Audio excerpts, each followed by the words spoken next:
Les plus grands maîtres spirituels du monde, de l'Antiquité à l'époque moderne, ont partagé l'idée que la vérité la plus profonde de notre être n'est pas la propriété d'une religion ou d'une tradition spirituelle particulière, mais peut être trouvée dans le cœur de chaque personne.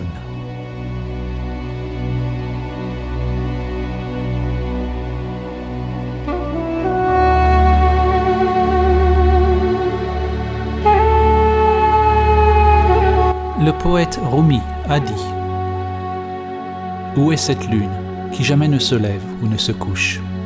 Où est cette âme qui n'est ni avec ni sans nous?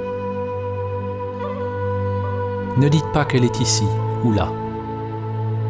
Toute création est cela, mais seul aux yeux qui peuvent voir. »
Dans l'histoire de la tour de Babel, l'humanité s'est fragmentée en d'innombrables langues, croyances, cultures et intérêts.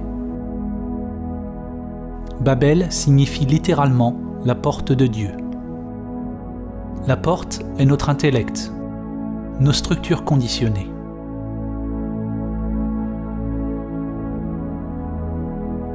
Pour ceux qui viennent à réaliser leur vraie nature, leur essence au-delà du nom et de la forme, ceux-là sont initiés au grand mystère de ce qui se trouve au-delà de la porte.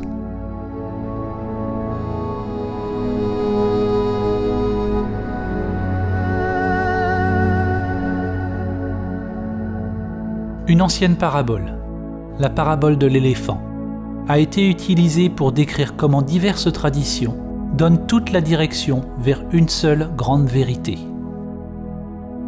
Un groupe de personnes aveugles touche chacune une partie différente d'un éléphant, obtenant une certaine impression de ce qu'est un éléphant. La personne qui se tient à la jambe de l'éléphant décrit l'éléphant comme étant un arbre. La personne à la queue dit que l'éléphant est comme une corde. L'éléphant est comme une lance, dit celui qui se tient à la défense.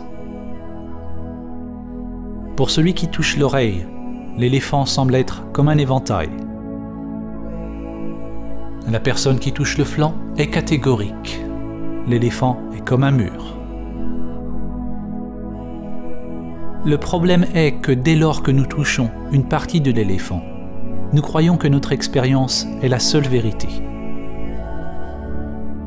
Nous ne reconnaissons pas ou n'apprécions pas que l'expérience de chaque personne est une facette différente du même animal.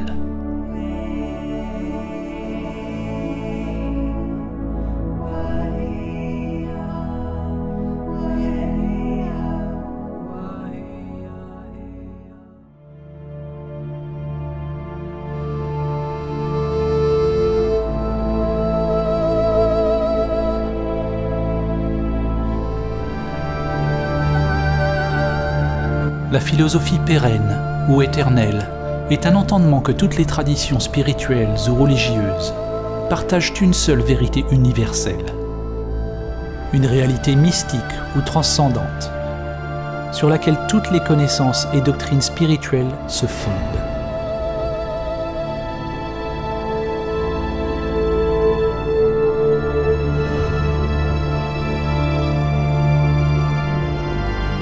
Swami Vivekananda a résumé l'enseignement pérenne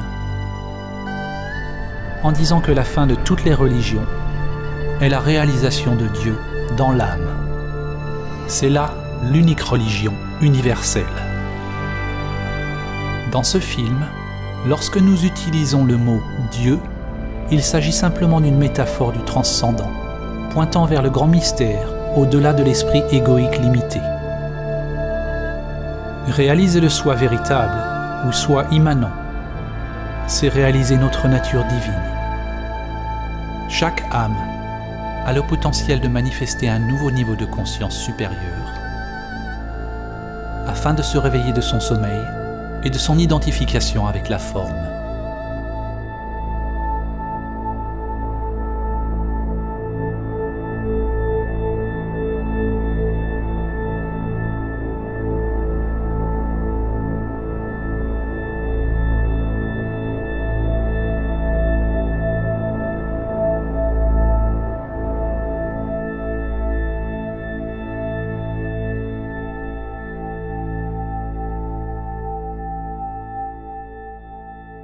L'écrivain et visionnaire Aldous Huxley, connu pour son livre « Le meilleur des mondes », est également l'auteur d'un livre intitulé « La philosophie éternelle », dans lequel il rapporte un enseignement répété maintes fois au travers de l'histoire, et qui prend la forme de la culture au sein de laquelle il se réalise. Il écrit « La philosophie pérenne est exprimée le plus succinctement dans la formule sanskrite « Tat Tvam Asi ». Tu es cela. L'Atman, ou soi immanent éternel, est un avec Brahman, le principe absolu de toute existence. Et la fin dernière de tout être humain est de découvrir ce fait pour lui-même, pour savoir qui il ou elle est vraiment.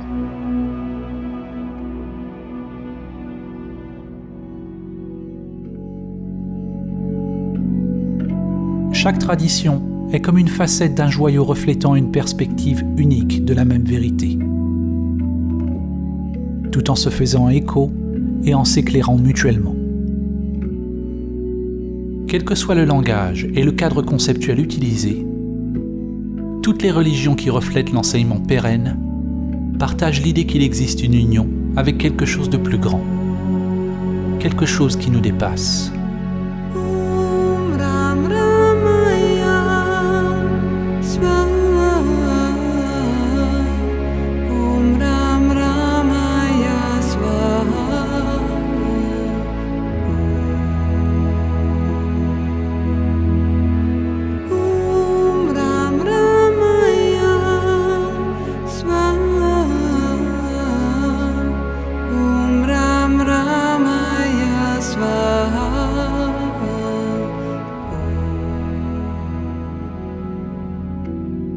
Il est possible d'apprendre et d'intégrer les enseignements d'une ou de plusieurs sources, sans s'identifier avec ceux-ci.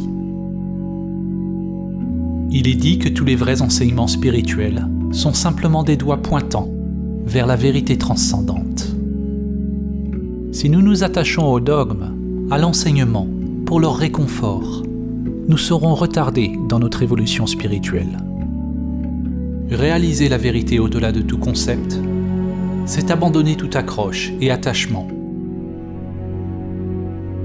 Abandonner tous les concepts religieux.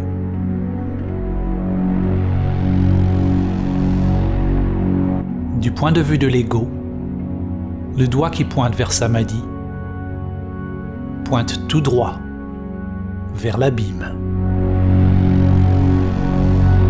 Saint Jean de la Croix a dit: si l'on veut être sûr de la route que l'on foule, il nous faut fermer les yeux et marcher dans le noir.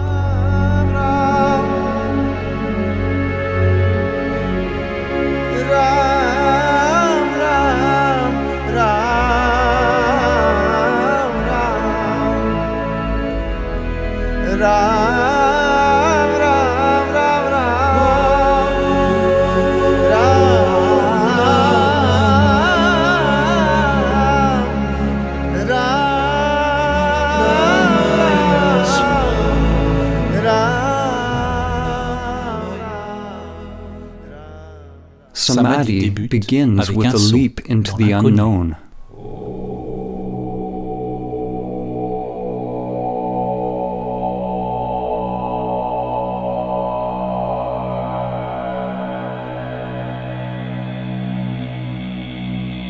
Dans les anciennes traditions, afin de réaliser Samadhi, il a été dit que l'on devait ultimement détourner la conscience de tous les objets connus,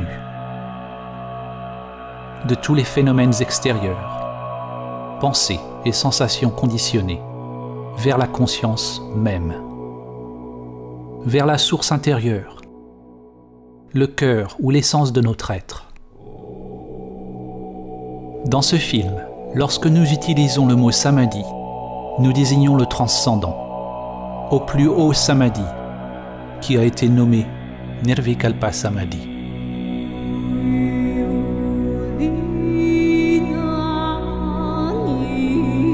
En Nirvikalpa Samadhi se trouve la cessation de l'activité de soi, de toute recherche et action.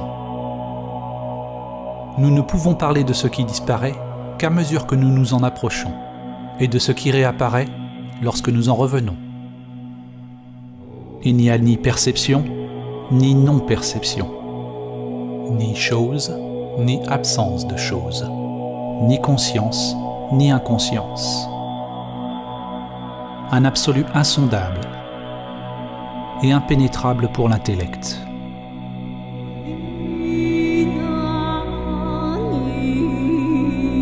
Quand le moi retourne à l'activité, il y a un non-savoir, une sorte de renaissance, et tout redevient nouveau. Il nous reste le parfum du divin, qui subsiste plus longtemps, à mesure que l'on évolue sur le chemin.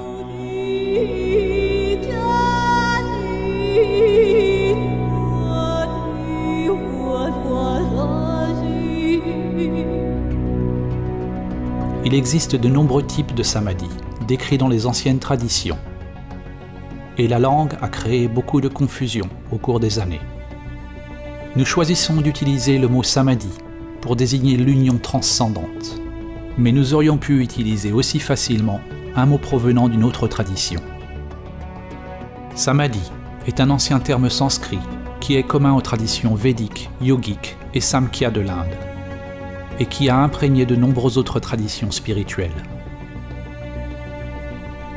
Samadhi est le 8e membre des 8 membres du yoga de Patanjali et la 8e partie du noble chemin octuple de Bouddha.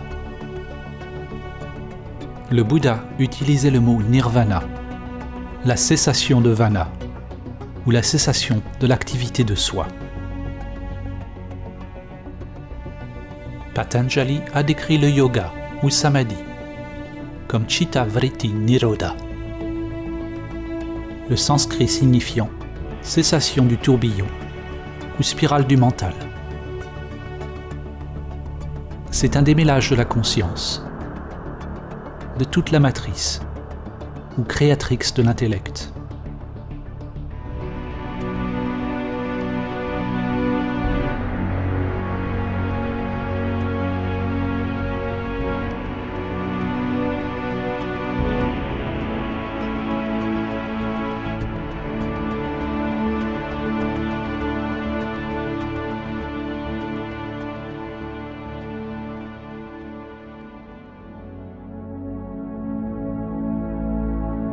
Samadhi ne désigne aucun concept, car pour le réaliser, il est nécessaire de laisser tomber l'intellect conceptuel.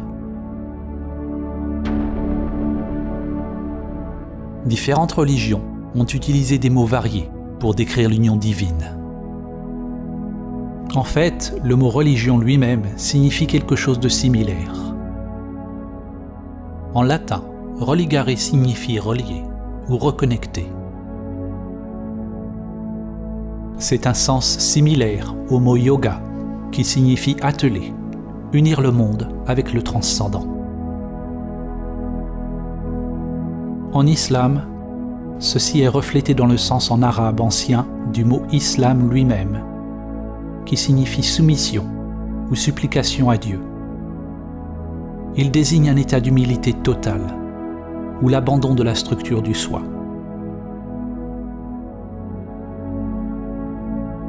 les mystiques chrétiens, tels que saint François d'Assise, sainte Thérèse d'Avila et saint Jean de la Croix, décrivent une union divine avec Dieu, le royaume intérieur de Dieu. Dans l'évangile de Thomas, le Christ a dit « Le royaume n'est pas par ici ou par là. En vérité, le royaume du Père s'étend sur la terre, mais les hommes ne le voient pas. » Les œuvres des philosophes grecs, Platon, Plotin, Parménide et Héraclite, vues à travers l'objectif de l'enseignement pérenne, nous dirigent vers la même sagesse. Plotin nous apprend que le plus grand effort humain est de guider l'âme humaine vers l'état suprême de perfection et d'union avec l'un.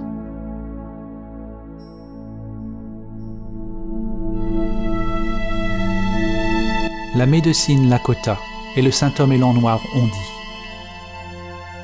« La première paix, qui est la plus importante, est celle qui vient dans l'âme des hommes quand ils réalisent leur relation, leur unicité avec l'univers et toutes ses puissances. Et lorsqu'ils réalisent qu'au centre de l'univers habite le grand esprit et que ce centre est réellement partout, il est en chacun de nous. »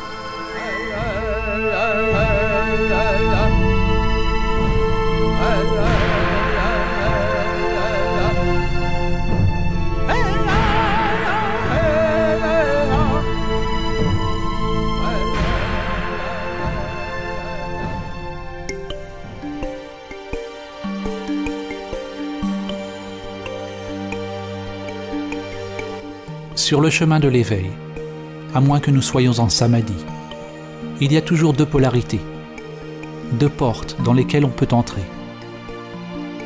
deux dimensions, l'une vers la conscience pure et l'autre vers le monde des phénomènes. Le courant ascendant vers l'absolu et le courant descendant vers Maya et tout ce qui se manifeste, à la fois vu et invisible. La relation entre relatif et absolu pourrait être résumée dans la citation suivante de Sri Nisargadatta Maharaj. La sagesse est de savoir que je ne suis rien. L'amour est de savoir que je suis tout. Et entre les deux, ma vie fluctue.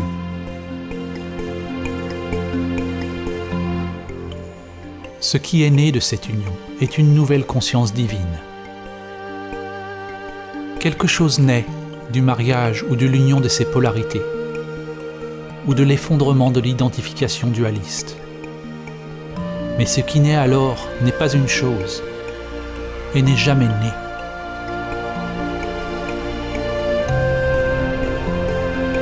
La conscience fleurit et crée quelque chose de nouveau, que l'on pourrait nommer une Trinité éternelle. Dieu le Père, le transcendant, inconnaissable et immuable, est uni au divin féminin, qui est tout ce qui change.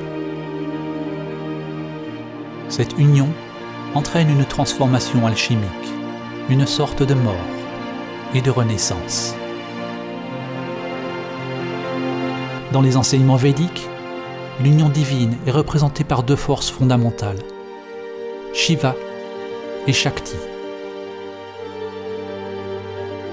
Les noms et les visages des différents dieux changent à travers l'histoire, mais leurs attributs fondamentaux demeurent. Ce qui naît de cette union est une nouvelle conscience divine, une nouvelle manière d'être dans le monde. Deux polarités inséparablement une énergie universelle, sans centre, sans limitation. C'est l'amour pur. Il n'y a rien à y gagner ou à y perdre, car c'est un vide complet et simultanément absolument plein.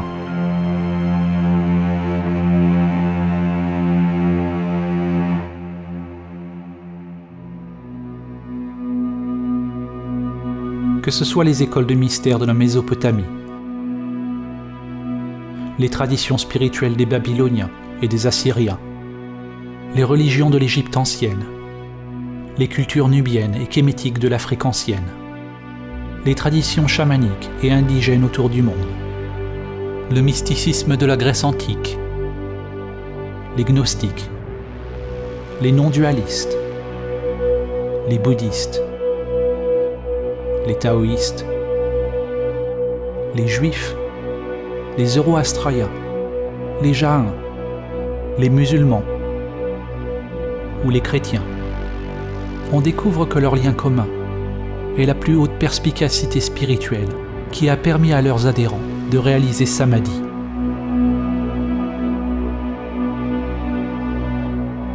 Le mot Samadhi lui-même désigne la réalisation de la similitude ou unité en toute chose. Il signifie union. C'est unir tous les aspects de vous-même. Mais ne confondez pas la compréhension intellectuelle avec la véritable réalisation de Samadhi. C'est votre tranquillité immobile, votre vacuité qui unit tous les niveaux de la spirale de la vie.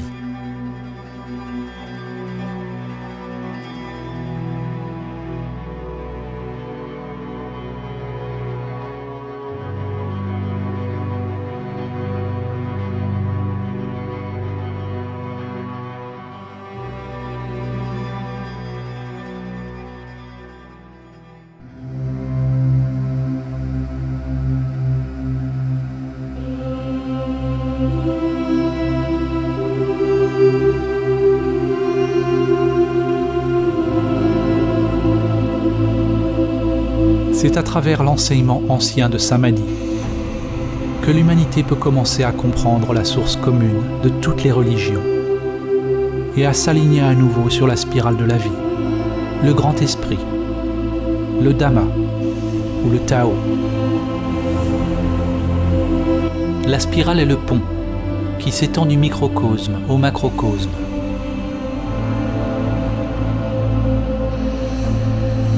De votre ADN au lotus d'énergie intérieure qui s'étend à travers les chakras jusqu'aux bras spiraux des galaxies. Chaque niveau de l'âme s'exprime à travers la spirale comme des branches en constante évolution, vivant, explorant.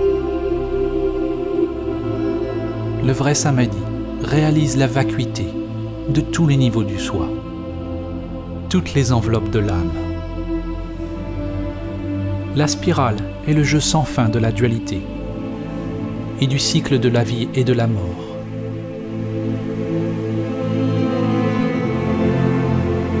Parfois, nous oublions notre connexion à la source.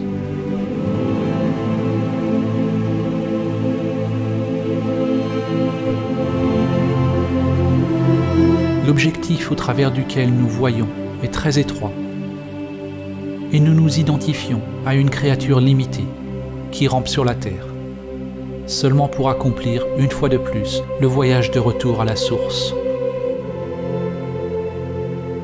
au centre qui est partout.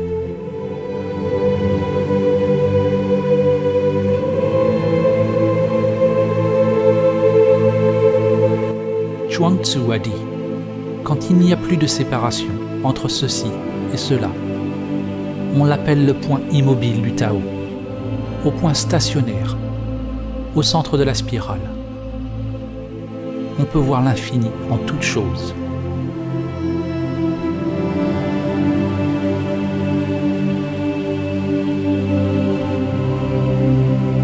L'ancien mantra Om Mani Padme Hum a une signification poétique.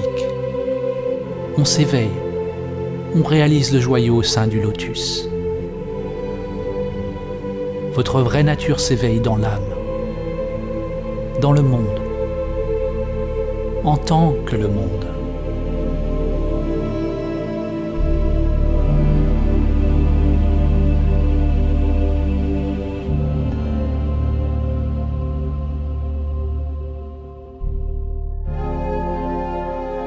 en utilisant le principe hermétique, ainsi en haut, tel en bas, ainsi en bas, tel en haut. Nous pouvons utiliser des analogies pour commencer à comprendre la relation entre l'esprit et l'immobile, le relatif et l'absolu.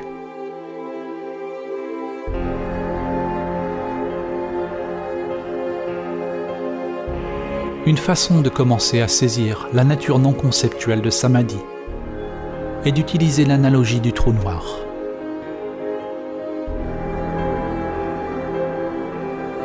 Un trou noir est traditionnellement décrit comme une région de l'espace avec un champ gravitationnel massif et si puissant qu'aucune lumière ou matière ne peut s'en échapper.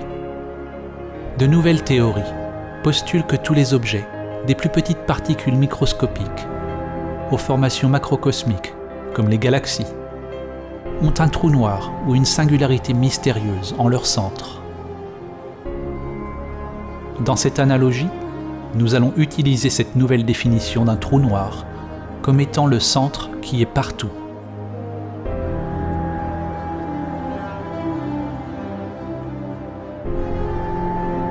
Dans la tradition zen, de nombreux poèmes et koans nous mènent face à face avec la porte sans porte.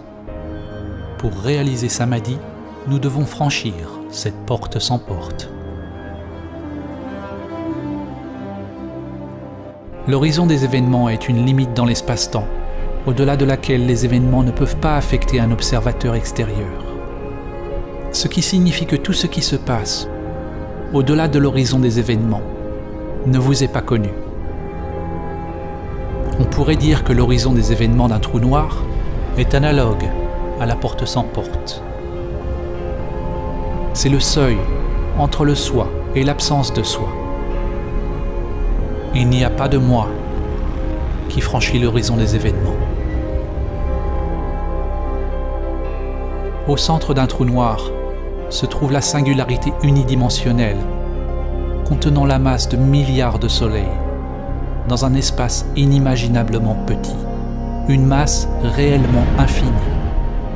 Littéralement, un univers dans quelque chose d'infinitésimalement plus petit qu'un grain de sable. La singularité est quelque chose d'insondable, au-delà du temps et de l'espace. Selon la physique, le mouvement est impossible. L'existence des choses est impossible. Quoi que soit cette singularité, elle n'appartient pas au monde de la perception.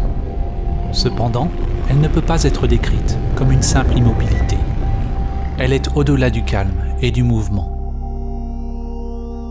Quand vous réalisez le centre qui est partout et nulle part, la dualité s'effondre.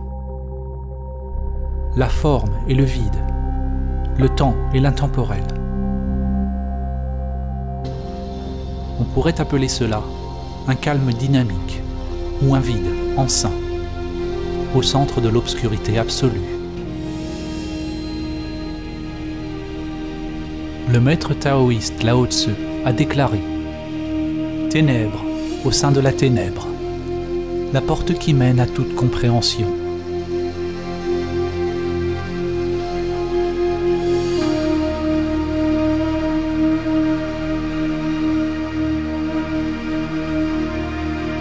Le mythologue comparatif et écrivain Joseph Campbell décrit un symbole récurrent, une partie de la philosophie éternelle qu'il appelle Axis Mundi, le point central ou la plus haute montagne, le pôle autour duquel tout gravite, le point où calme et mouvement sont joints. De ce centre est réalisé un puissant arbre à fleurs, un arbre de la Bodhi qui rejoint tous les mondes.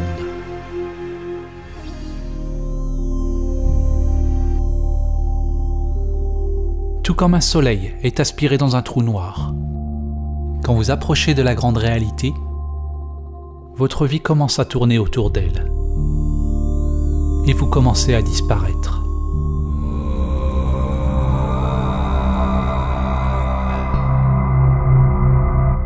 À mesure que vous approchez du soi immanent, cela peut être terrifiant pour la structure de l'ego. Les gardiens de la porte sont là pour tester ceux dans leur voyage. Il faut être prêt à faire face à ses plus grandes peurs et en même temps accepter notre pouvoir inhérent afin d'apporter la lumière aux terreurs inconscientes et à la beauté cachée à l'intérieur. Si votre intellect n'est pas ému,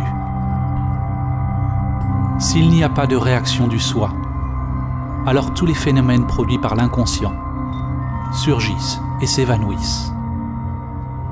C'est le point dans le voyage spirituel où la foi est le plus nécessaire. Qu'entendons-nous par foi ? La foi n'est pas la même chose que la croyance. La croyance, c'est accepter quelque chose au niveau de l'intellect pour apporter confort et assurance. La croyance est un moyen pour la pensée d'étiqueter ou de contrôler l'expérience. La foi est en réalité le contraire. La foi, c'est rester à l'endroit du non-savoir total. Accepter tout ce qui surgit de l'inconscient. La foi, c'est s'abandonner à l'attraction de la singularité, à la dissolution ou au démantèlement du soi, pour passer la porte sans porte.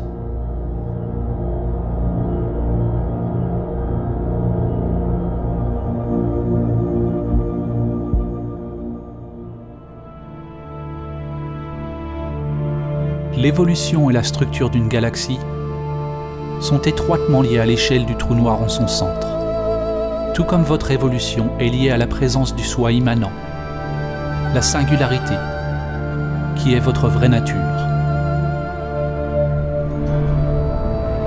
Nous ne pouvons pas voir le trou noir, mais nous pouvons le connaître par la manière dont les choses se déplacent autour de celui-ci, par la façon dont il interagit avec la réalité physique.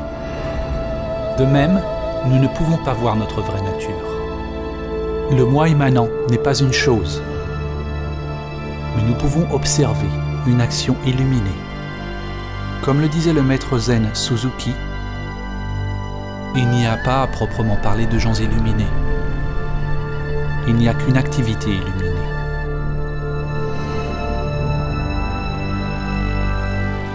Nous ne pouvons le voir, tout comme l'œil ne peut pas se voir lui-même. Nous ne pouvons le voir car c'est grâce à celui-ci que la vue est possible. Comme le trou noir, Samadhi n'est pas le néant, et ce n'est pas non plus une chose. C'est l'effondrement de la dualité, de choses et non-choses. Il n'y a pas de porte pour entrer dans la grande réalité, mais il y a des chemins infinis. Les chemins, les dharmas, sont comme une spirale sans fin, sans commencement ni fin. Personne ne peut passer la porte sans porte. Personne n'a jamais compris comment, et personne ne le fera jamais. Personne ne peut passer la porte sans porte. Alors, soyez personne.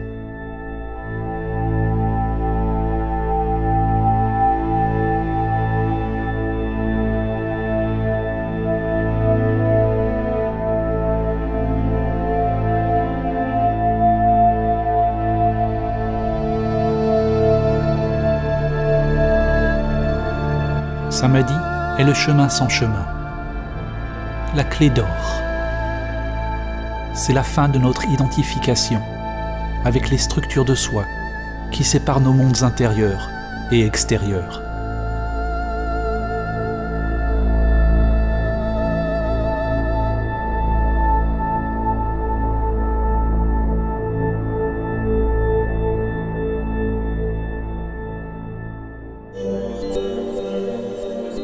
Il existe de nombreux modèles de développement qui décrivent les couches ou les niveaux de structure du soi. Nous allons utiliser un exemple qui est très ancien. Dans les Upanishads, les couches qui recouvrent l'Atman ou l'âme sont appelées koshas. Chaque kosha est comme un miroir, une couche de la structure du soi. Un voile ou un niveau de maya qui nous détourne de la réalisation de notre vraie nature si nous sommes identifiés avec celle-ci. La plupart des gens voient les réflexions et croient que c'est ce qu'ils sont. Un miroir reflète la couche animale, le corps physique. Un autre miroir reflète votre mental, vos pensées, vos instincts et vos perceptions. Un autre, votre énergie intérieure, ou prana, que vous pouvez observer lorsque vous vous tournez vers l'intérieur. Un autre miroir réfléchit sur le niveau de l'imaginal, qui est la couche du mental supérieur, ou de la sagesse. Et il y a des niveaux de béatitude transcendantale, ou non-duelle, ressentis à l'approche de Samadhi. Il y a potentiellement d'innombrables miroirs, ou aspects de soi que l'on peut différencier, et ils changent constamment.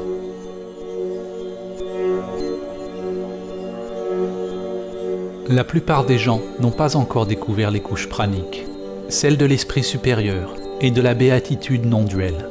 Ils n'en connaissent même pas l'existence. Ces couches informent votre vie, mais vous ne les voyez pas. Les miroirs cachés informent vraiment nos vies plus que ceux qui sont visibles. Ils sont invisibles car pour la plupart des gens, ils ne sont pas complètement illuminés par la conscience. Tout comme le filet de joyaux d'Indra, les miroirs se reflètent tous les uns les autres, et les réflexions reflètent toutes les autres réflexions, à l'infini.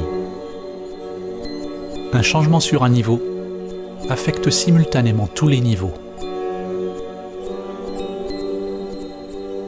Certains de ces miroirs peuvent être laissés dans l'ombre, à moins que nous ayons la chance d'avoir un guide compétent pour nous aider à les éclairer.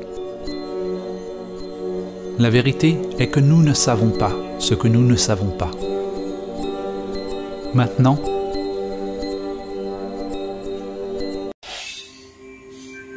il n'y a rien qui vous rappelle à vous-même. Où êtes-vous? Quand l'intellect devient paisible, les miroirs cessent de refléter. Il n'y a plus de sujet et d'objet. Mais ne confondez pas l'état primordial avec le néant ou l'oubli. Le soi immanent n'est pas quelque chose, mais ça n'est pas rien non plus.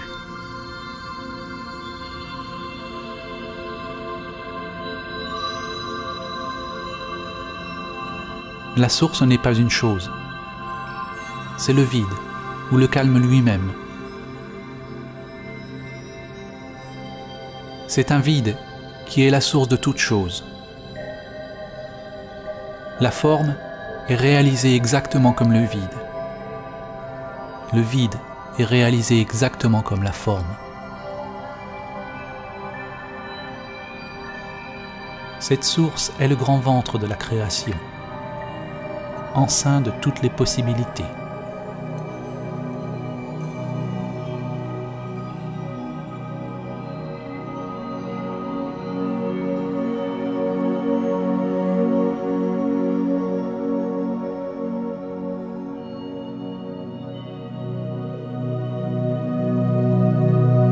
Samadhi est l'éveil de la conscience impersonnelle.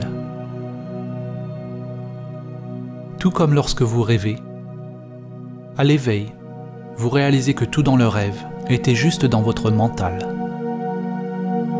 En réalisant Samadhi, on se rend compte que tout ce qui se passe dans ce monde se passe dans niveau après niveau d'énergie et de conscience. Ce sont tous des miroirs au sein de miroirs, des rêves au sein des rêves. Le moi que vous pensez être est à la fois le rêve et le rêveur.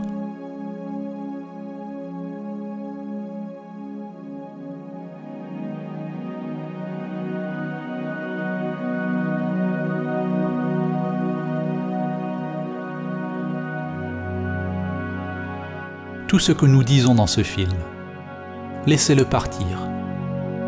Ne le capturez pas avec l'intellect. L'âme rêve. Vous rêve.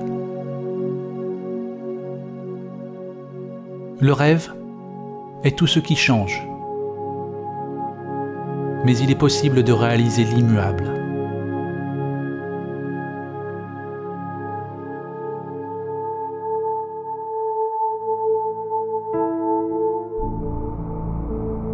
Cette réalisation ne peut pas être comprise avec l'intellect individuel limité.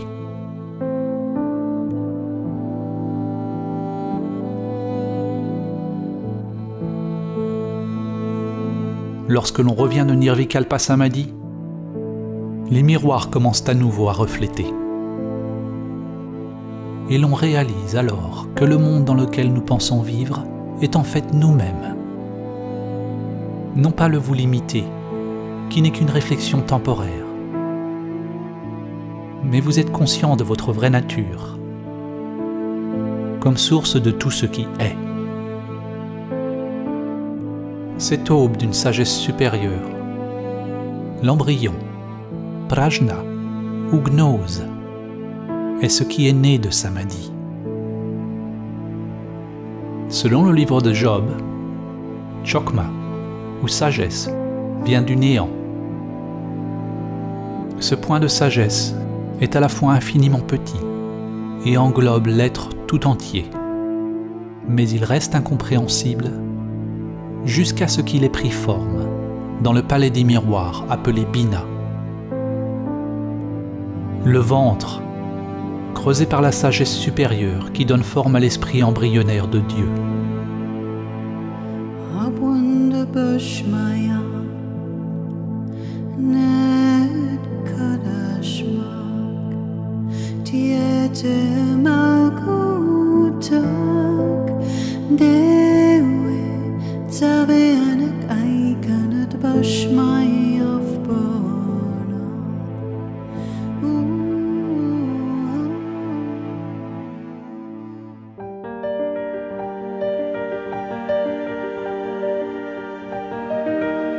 L'existence des miroirs ou l'existence du mental n'est pas un problème.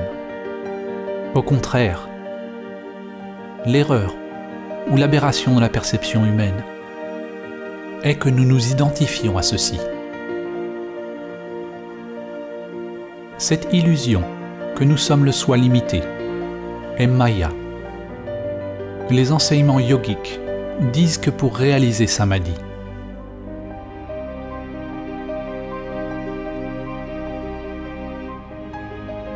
jusqu'à ce que vous disparaissiez en lui, ou lui en vous.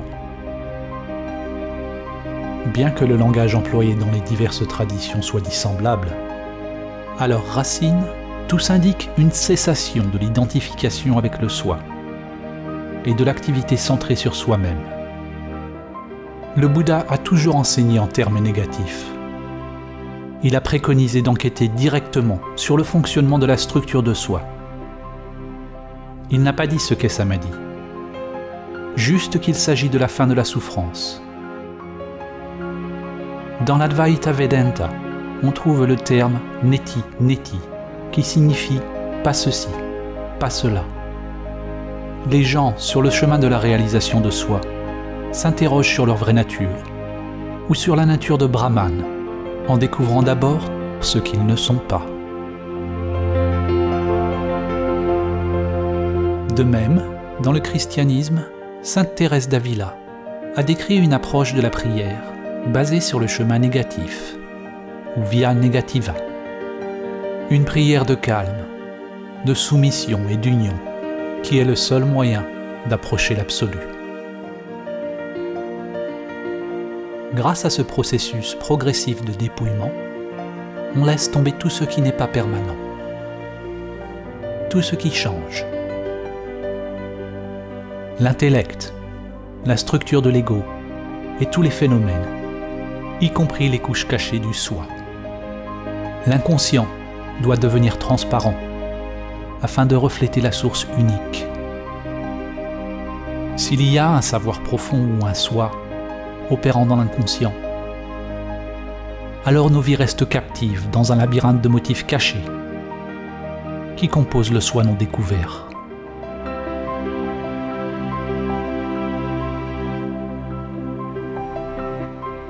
Quand toutes les couches de soi se révèlent vides alors on devient libre du soi, libre de tout concept.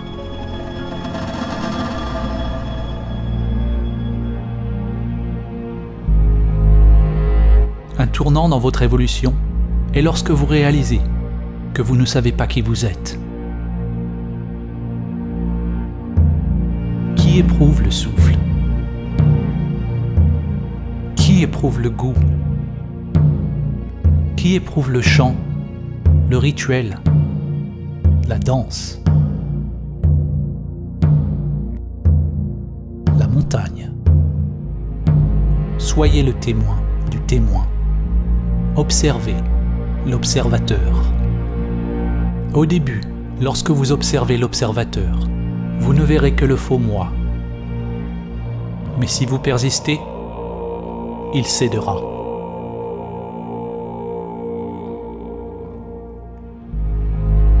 Enquérez-vous directement de ce qui perçoit, sans sourciller, perçant, pénétrant, avec toute la force de votre être.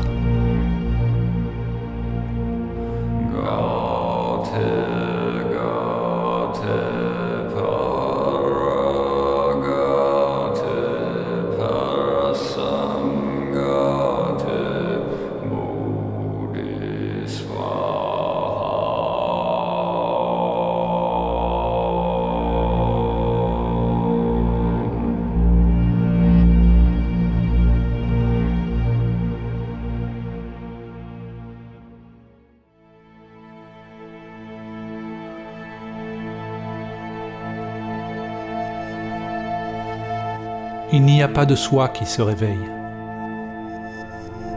Il n'y a pas de vous qui se réveille. Ce dont vous vous réveillez est l'illusion du moi séparé, d'un rêve d'un vous limité. En parler est dénué de sens. Il doit y avoir une cessation effective du soi pour réaliser directement ce dont il s'agit. Et une fois réalisé, il n'y a rien qui puisse être dit à ce sujet. Dès que vous dites quelque chose, vous êtes de retour dans l'intellect. Et j'en ai déjà trop dit.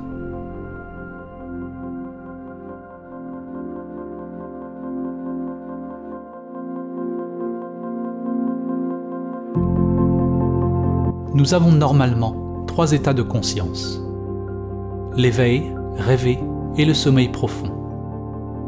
Samadhi est parfois appelé le 4e état, l'état fondamental de la conscience, un éveil primordial qui peut devenir continuellement présent et parallèle aux autres états de conscience.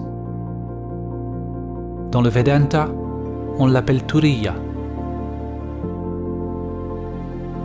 D'autres termes pour Turiya sont la conscience du Christ, la conscience de Krishna, la nature de Bouddha, ou Sahaja Samadhi. En Sahaja Samadhi, le soi immanent reste présent durant l'usage de toutes les fonctions humaines. L'immuable est immobile au centre de la spirale des phénomènes changeants. Les pensées, les sentiments, les sensations et l'énergie tournent autour du centre, sur la circonférence. Mais le degré de calme ou de « je suis » persiste pendant l'activité extérieure, exactement comme durant la méditation. Il est possible que le soi immanent reste présent, même pendant le sommeil profond, que votre conscience de « je suis » demeure sans va-et-vient, même si les états de conscience changent.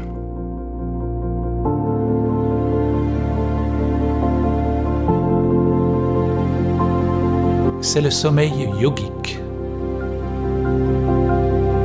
Dans le Cantique des Cantiques, ou le Cantique de Salomon de la Bible hébraïque ou de l'Ancien Testament, il est écrit « Je dors, mais mon cœur veille ». Cette réalisation de la conscience éternelle et impersonnelle est reflétée dans les paroles du Christ quand il a dit «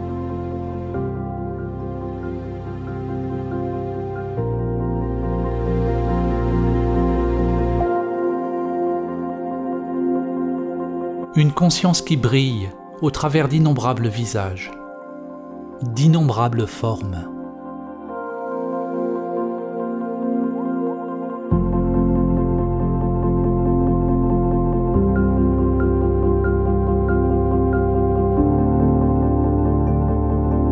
Au commencement, c'est une flamme fragile, née des polarités en vous. Le masculin, pénétrant la conscience, avec soumission, ou l'ouverture de l'énergie féminine.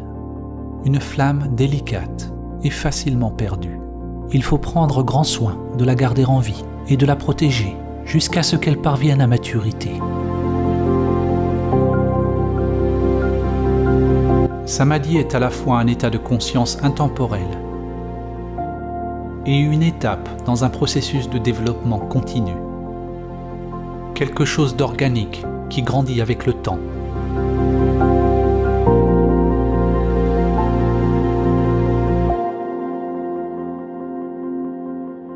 À mesure que l'on passe de plus en plus de temps en samadhi, dans le présent, dans l'intemporel, on prend de plus en plus la guidance du cœur, de l'âme ou de l'atman, et moins de la structure conditionnée.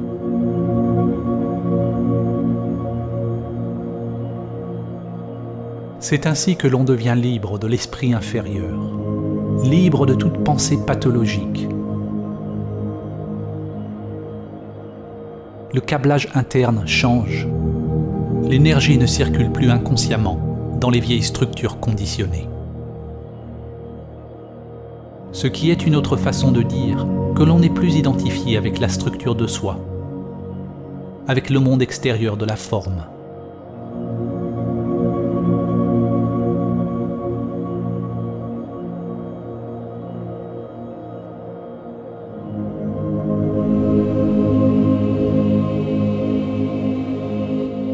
Réaliser samadhi demande un effort si grand qu'il devient un abandon total de soi-même.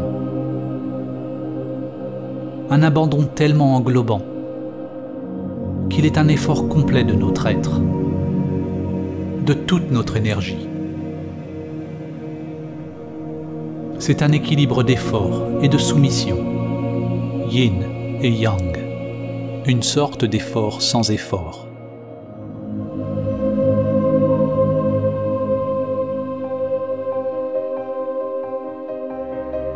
Le mystique indien et yogi Paramahamsa Ramakrishna a dit « Ne cherchez pas l'illumination, à moins que vous ne la cherchiez comme quelqu'un dont les cheveux sont en feu cherche un étang.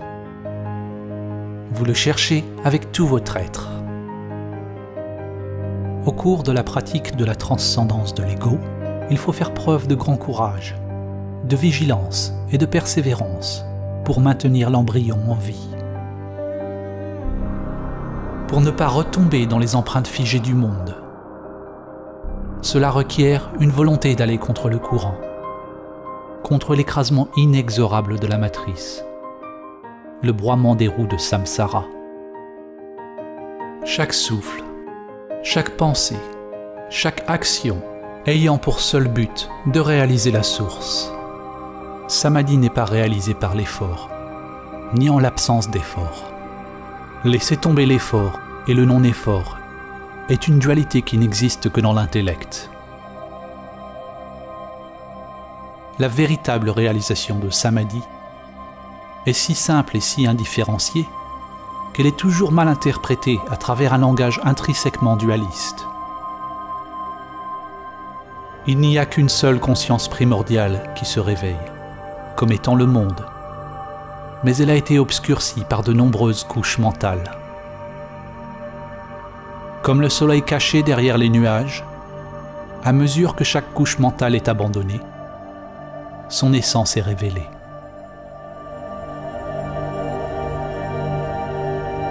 Alors que chaque couche mentale tombe, certains nomment samadhi différemment.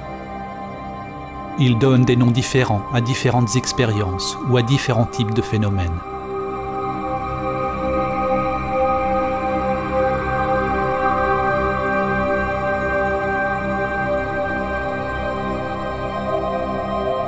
Mais samadhi est si simple que lorsque l'on vous dit ce dont il s'agit et comment le réaliser, votre intellect le manquera toujours. En réalité, Samadhi n'est ni simple, ni compliqué. Seul l'intellect le voit ainsi.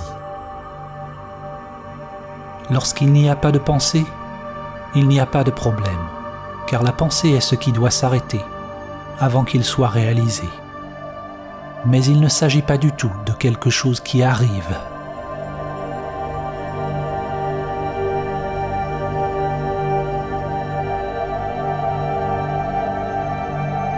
L'enseignement le plus concis de Samadhi peut être trouvé dans cette phrase. Sois calme et sais.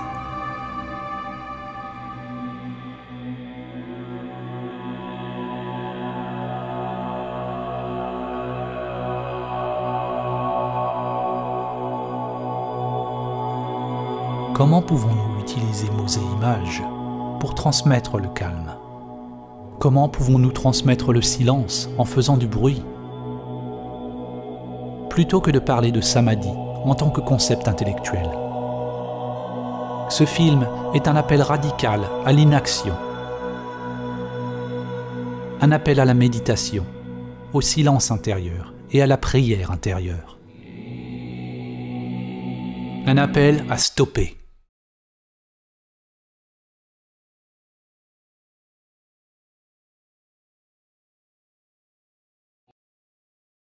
Arrêtez tout ce qui est conduit par l'intellect égoïque pathologique.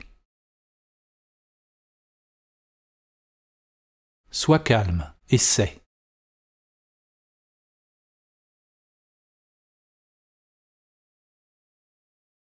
Personne ne peut vous dire ce qui émergera du calme. C'est un appel à l'action qui vient du cœur spirituel.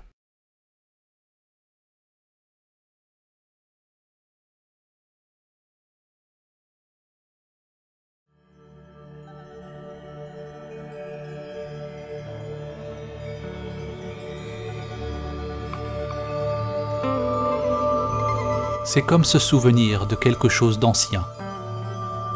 L'âme se réveille et se souvient d'elle-même.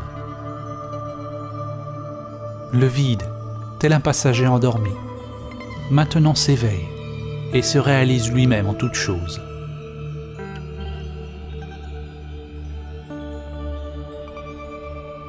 Vous ne pouvez pas imaginer ce qu'est Samadhi avec l'intellect égoïque limité. Tout comme vous ne pouvez pas décrire à une personne aveugle ce qu'est la couleur. Votre intellect ne peut pas le connaître. Il ne peut pas le fabriquer. Réaliser Samadhi, c'est voir d'une manière différente. Non pas voir des choses séparées, mais reconnaître celui qui voit.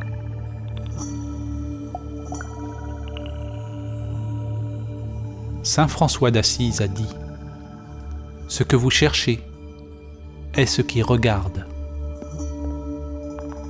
Après avoir vu la lune, vous pouvez la reconnaître dans chaque reflet. Le soi véritable a toujours été là. Il est en tout. Mais vous n'avez pas réalisé sa présence. Alors que l'on apprend à reconnaître et à demeurer comme le vrai soi, au-delà du mental et des sens, il devient possible de se ressentir béat devant le plus banal. On devient béatitude.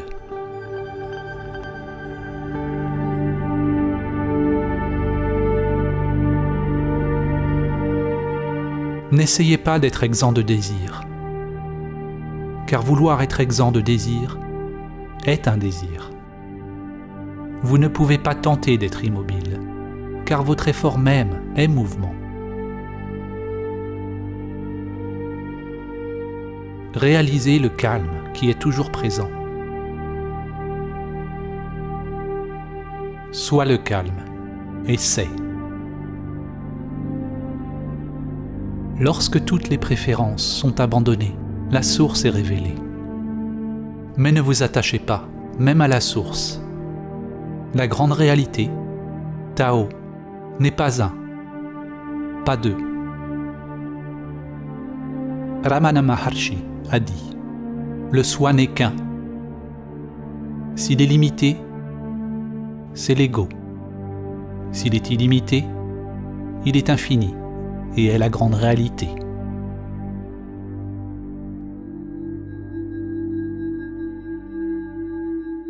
Si vous croyez ce qui est dit, vous l'avez manqué.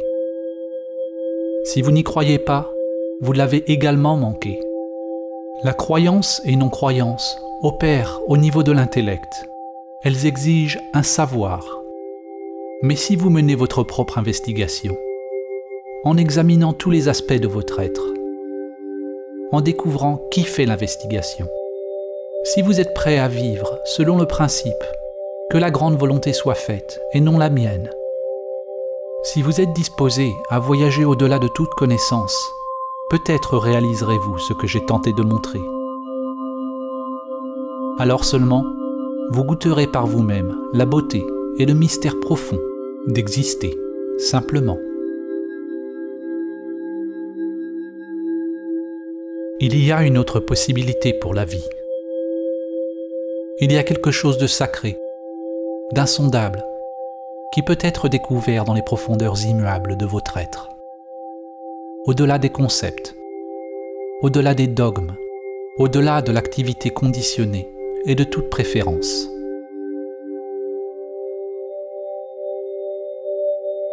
On ne l'acquiert pas avec des techniques, des rituels ou des pratiques. Il n'y a pas de comment l'obtenir. Il n'y a pas de système, il n'y a pas de chemin vers le chemin.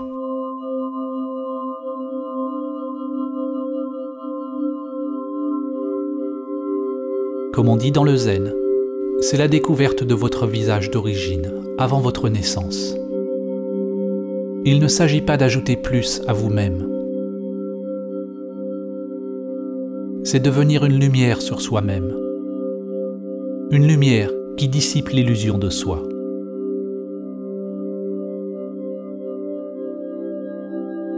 La vie restera toujours inaccomplie. Et le cœur restera toujours agité. Jusqu'à ce qu'il se repose dans ce mystère, au-delà du nom et de la forme.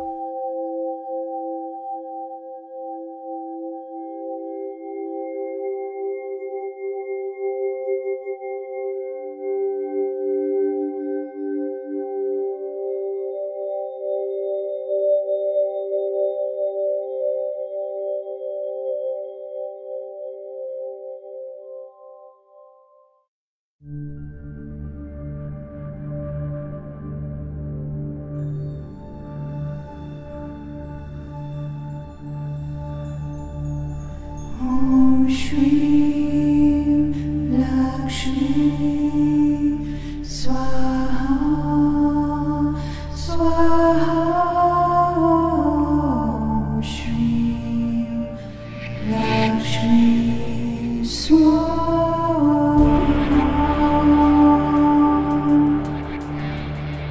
Om Shri Lakshmi Swaha